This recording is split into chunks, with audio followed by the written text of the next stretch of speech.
साहेब की जय। सद्गुरु श्री अभिलाष साहेब की जय। संत समाज की जय। भक्त समाज की जय। भक्ति की स्रोत ममतामयी माताओं की जय। ध्यान मूलम गुरुर्मूर्ति पूजा मूलम गुरुपदम मंत्रमूलं गुरुर्वाक्यं मोक्षमूलं गुरुकृपा। गुरुर्देवो गुरुर्धर्मो गुरुर्निष्ठा परं तपः। गुरु परतरं नास्ति नास्ति तत्त्वं गुरु परम।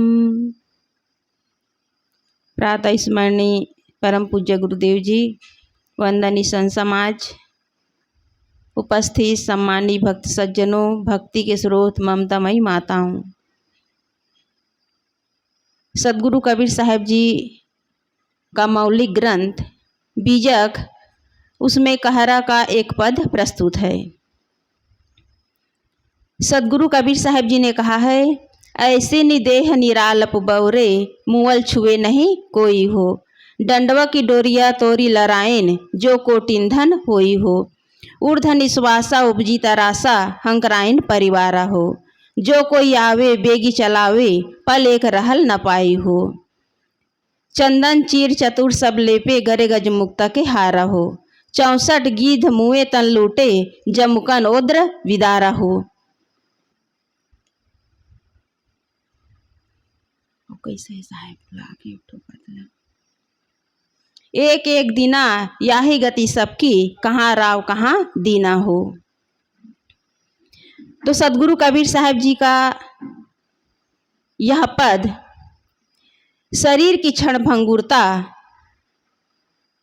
और संसार की नश्वरता का इसमें दिग्दर्शन कराया गया है कि शरीर कितना क्षण भंगुर है। सदगुरु कबीर साहब जी कहते हैं, ऐसे निदेह निरालप बौरे। यह शरीर अत्यंत अल्प क्षणिक एवं छूटने वाला है।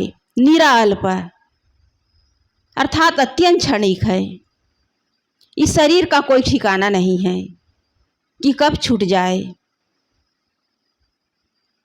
मनुष्य अपने हाथ से सब कुछ बनाता है, मकान बनाता है, मोटर गाड़ी बनाता है, बड़े बड़े कल कारखाने बनाते हैं, मशीनरी की छोटी बड़ी कई प्रकार की चीज़ें बनाते हैं, लेकिन सबकी गारंटी बताते हैं। एक कारीगर जब मकान बनाता है तो उसकी भी गारंटी बताता है कि 50 साल चलेगा कि 60 साल चलेगा। मोटर गाड़ी बनाते हैं तो उसकी भी गारंटी बताते हैं, उसका भी गारंटी कार्ड बनता है कि 5 साल चलेगा कि 10 साल चलेगा।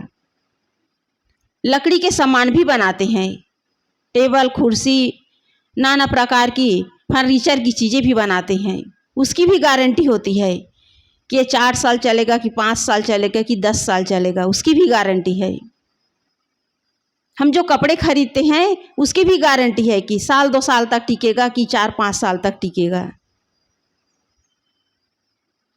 लेकिन इस शरीर की कोई गारंटी नहीं है।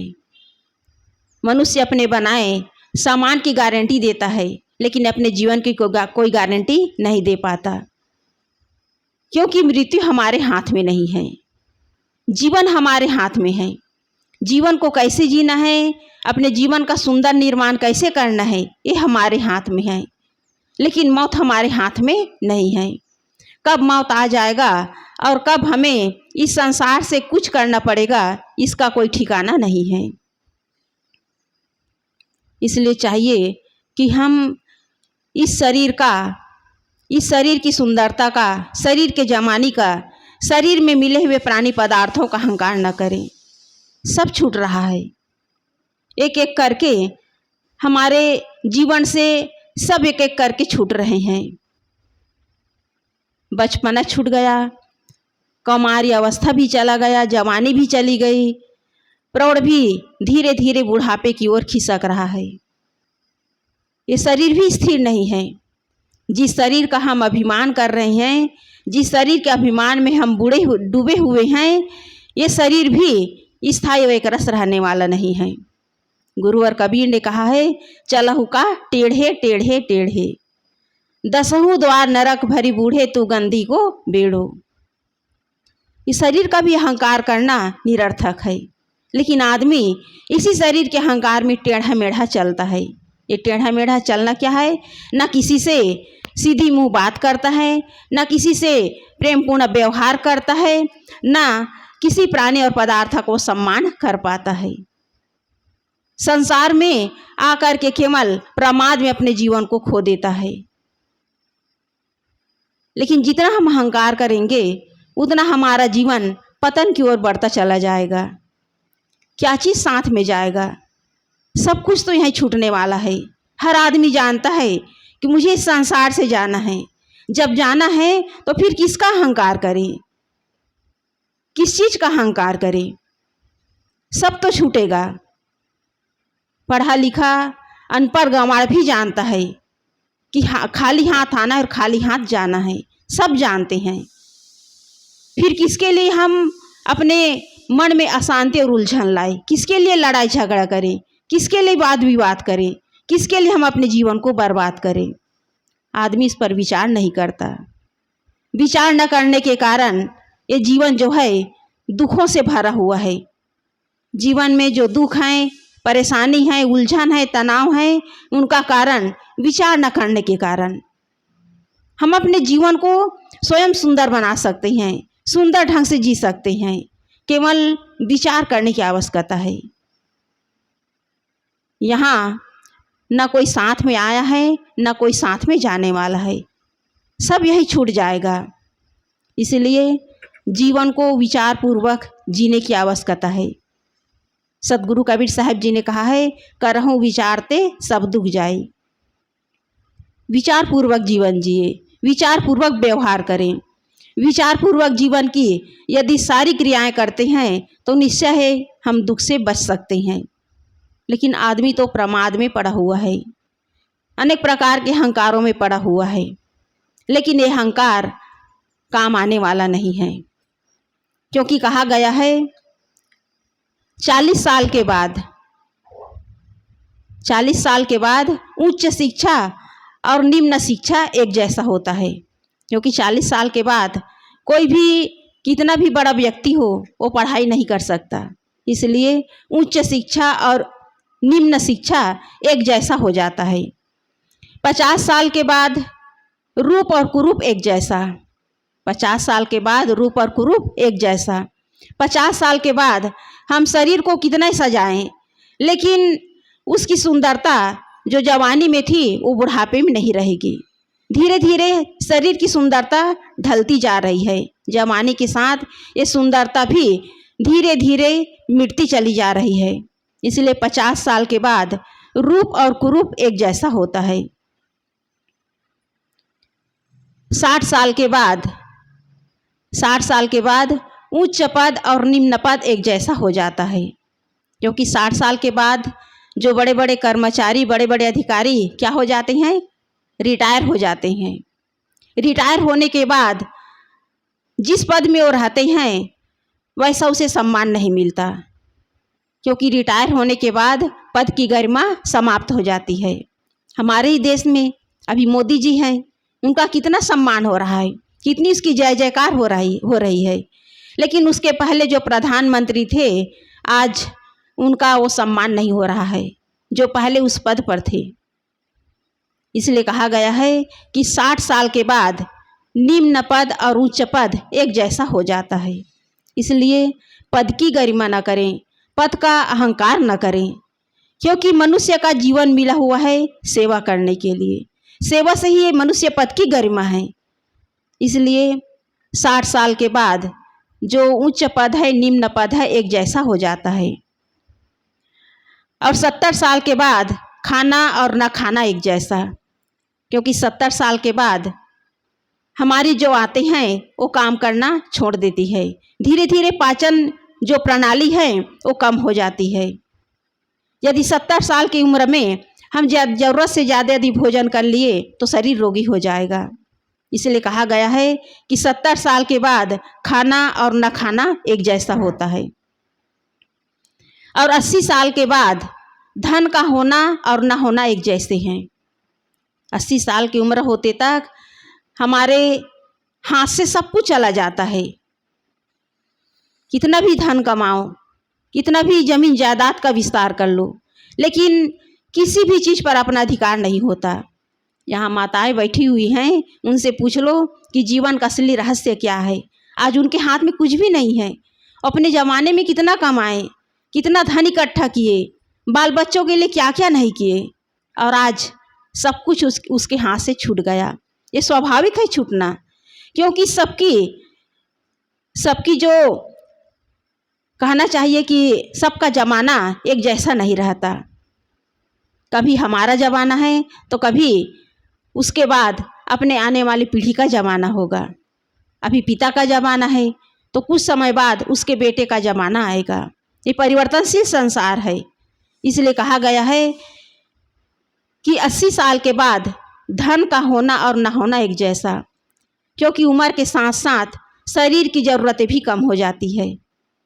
सियाने लोगों को क्या चाहिए? केवल 2 वक्त की रोटी और तन ढकने के लिए कपड़ा और सोने के लिए बिस्तर, बस इतनी आवश्यकता है। न उनके अंदर घूमने फिरने का शौक़ है, न सोना चांदी का शौक़ है, न कहीं मेवा मिष्ठान का शौक़ है। उनका सारा शौक़, उनकी सारी ज़रूरतें पूरी तरह सिमटती चली जाती है। उनके जीवन में कोई शौक़ नहीं रहता। उनका जीवन पूरी तरह नीरस और अकेलापन हो जाता है। ये सबके जीवन में होना है। नीरसता, अकेलापन, ये सबके जीवन में होना है। सबको उस स्थिति से गुजरना है। इसलिए 80 साल की उम्र के बाद धन का होना या ना होना एक जैसा हो जाता है, और 90 साल की उम्र तक सोना और जागना एक जैसा। 90 साल की उम्र के बाद सोना और जागना एक जैसा, क्योंकि 90 साल की उम्र 90 साल की उम्र ऐसी अवस्था है कि शरीर पूरी तरह शिथिल हो जाता है, शरीर रोगी हो जाता है। पता नहीं शरीर में क्या क्या रोग जो है घर कर जाते हैं। कोई रात भर खांसते रहते हैं, कोई रात भर दर्द से कहराते रहते हैं। किसी को चिंता के कारण नींद नहीं आती कि मेरे अपने छूट रहे हैं, मेरा अपना बनाया हुआ मकान, मेरा अपना कमाया हुआ धन सब छूट रहा है। बस इसी चिंता में उनका सोना और जागना एक जैसा हो जाता है। तो ये शरीर की अवस्था है, और इसी अवस्था पर हमें विचार करना है कि शरीर में कुछ भी स्थायी और एक रस रहने वाला नहीं है, सब छूटने वाला है। बड़े बड़े देवता कहलाने वाले, बड़े बड़े शरीर के अभिमानी, जिन्हें अपने शरीर का, बल का, धन का अहंकार था, उसे भी शरीर को छोड़ करके जाना पड़ा। रावण को कितना अहंकार था कि मेरा शरीर अजर अमर है, मैं कभी मर नहीं सकता। उसे इतना अहंकार था, लेकिन उसका अहंकार भी धराशायी हो गया, क्योंकि प्रकृति में हर चीज़ की व्यवस्था है। हम जन्म लिए हैं तो खाने की व्यवस्था है, जन्म लिए हैं तो रहने की भी व्यवस्था है, और जन्म लिए हैं तो मरने की भी व्यवस्था है। प्रकृति हर चीज़ की व्यवस्था करती है। रावण को कितना अहंकार था कि मैं अमर हूँ, मेरा शरीर कभी नाश नहीं होगा, लेकिन प्रकृति ने उसकी भी व्यवस्था कर दी। उसका खुद का भाई विभीषण उसकी मृत्यु के भेद को बता दिए। कहा भी गया है कि घर का भेदिया लंका ढावे। उसका सगा भाई उसके मृत्यु के भेद को बता दिए, और उसे भी इस संसार से उसे भी विदा होना पड़ा। मौत के आगे वो भी हार मान गया। और हिरण्यकश्यप को, उसे भी कितना अहंकार था। उसे तो वरदान मिला हुआ था। क्या वरदान मिला हुआ था? वो वरदान मांगे थे, न घर में मरूंगा न घर के बाहर, न दिन में मरूंगा न रात में, न हाथ से मरूंगा न हथियार से, न धरती पे मरूंगा न आकाश पे, न नर से मरूंगा न नारायण से। ये उसे वरदान मिला हुआ था। लेकिन अति का अंत होता है। जो जितना अति करते हैं उसका अंत होना निश्चित है। जो जितना अत्याचार करते हैं, पापाचार करते हैं, धृष्टतापूर्ण व्यवहार करते हैं, एक दिन उसका पाप का घड़ा भरता है, और उसे भी अपनी करने का फल भोगना पड़ता है। हिरण्यकश्यप को वरदान मिला हुआ था, लेकिन उसका वरदान भी काम नहीं आया, क्योंकि उन्होंने कितना अत्याचार किए। खुद अपने पिता को जेल में डाल दिए और स्वयं राजा बन गए।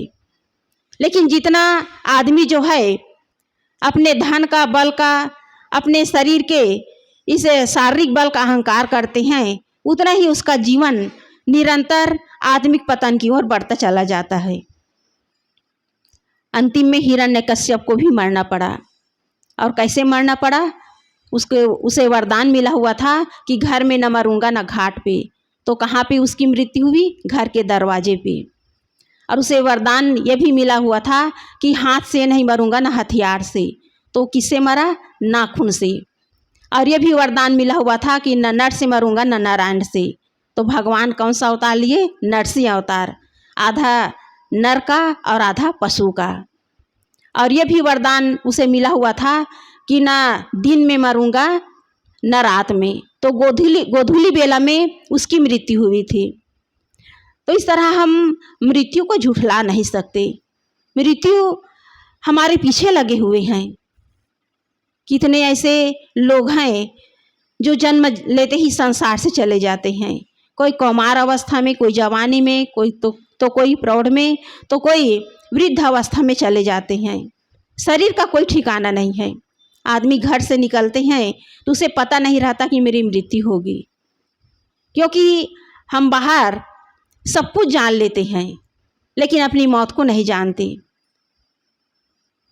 अभी 2025 में जून में अहमदाबाद का जो प्लेन क्रैश हुआ था, उसमें किसी को पता नहीं था कि अचानक हम लोग एक साथ इतने लोग काल के गाल में समा जाएंगे। किसी को पता नहीं था। कोई अपना परिवार बसाने के लिए विदेश जा रहे थे, कोई अपने नाती पोतों से मिलने जा रहे थे, कोई धंधा व्यापार शुरू करने के लिए जा रहे थे, कोई शादी की खुशियां मनाने जा रहे थे। लेकिन सबका सपना जो है क्षण भर में पूरा समाप्त हो गया। इतना भयानक दर्दनाक हादसा कि शायद आसमां भी रो पड़ा होगा। इतना दर्दनाक हादसा। तो हमारा जीवन जो है घटनाओं से भरा हुआ है, लेकिन हमें इस बात का हमें भान नहीं होता। हम विचार ही नहीं करते कि हमारा जीवन घटनाओं से भरा हुआ है। कब क्या घटनाएं घट जाएंगी कोई नहीं जानता। अभी कुछ दिन पहले की बात है, जबलपुर के बरगी डैम में कितना बड़ा घटना हुआ।